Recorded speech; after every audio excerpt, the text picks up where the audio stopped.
বরকতময় রজনীর সন্ধানে মুসল্লিরা হাজার মাসের চেয়েও শ্রেষ্ঠ পবিত্র লাইলাতুল কদরে ইবাদত বন্দেগীতে মশগুল ধর্মপ্রাণরা। বিস্তারিত জানাতে এই মুহূর্তে জাতীয় মসজিদ বাইতুল মোকাররমে আছেন সহকর্মী তোহা খান তামিম। সরাসরি যাচ্ছি তার কাছে। কিছুক্ষণ আগেই এখানে জাতীয় মসজিদ বাইতুল মোকাররমে এশার নামাজ শুরু হয়েছে এবং এখন এশার নামাজ চলছে। এশার নামাজের পরে কিয়ামুল লাইল অর্থাৎ তারাবির নামাজ সেটি শুরু হবে। মুসল্লিরা বলা যায় যে কাতারে কাতারে তারা দাঁড়িয়ে গেছেন এবং এই নামাজের আগে ইমান এবং আমলের বয়ান চলছিল। একজন ইমাম রয়েছেন, সেই ইমামের অধীনে তিনি বক্তব্য রাখছিলেন। দিনের বিভিন্ন ধরনের যে নিয়ম কানুন রয়েছে, আহকামগুলো রয়েছে, সেগুলো তিনি বয়ান করছিলেন মুসল্লিদের উদ্দেশ্যে।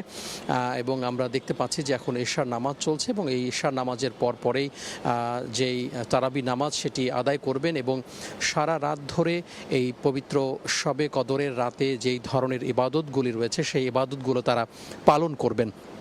বলা হচ্ছে, কোরআন এবং হাদিসের একাধিক সূত্রে বলা হচ্ছে যে হাজার রাতের চাইতেও কিন্তু উত্তম এই মহা উত্তম অর্থাৎ মহাপবিত্র এই রাত, পবিত্র শবে কদরের রাত। এবং এখানে কিন্তু রিজিক, হায়াত, মওত এবং বিভিন্ন ধরনের যে বিষয়গুলো সৃষ্টিকর্তা বান্দাকে তিনি দান করেন এবং যারা রোজাদার ব্যক্তি রয়েছেন, যারা ধর্মপ্রাণ মানুষ রয়েছেন, তারা ক্ষমা এবং বিভিন্ন যে রহমত, সেই রহমত কামনা করেন এই রাতের ইবাদত বন্দেগীর মাধ্যমে। এবং আমরা দেখে থাকি যে শুধুমাত্র মসজিদগুলোতে নয়, বিভিন্ন বাসা বাড়িতেও নিজ নিজ উদ্যোগে পরিবার পরিজনের সাথে নিজের যে পরিবারের যে সদস্য রয়েছেন, পরিবারের সদস্যদের সাথে যে ইবাদত বন্দেগী, সেই ইবাদত বন্দেগীতে তো মশগুল ইতিমধ্যে হয়েছেন এবং থাকবেন ধর্মপ্রাণ মানুষ।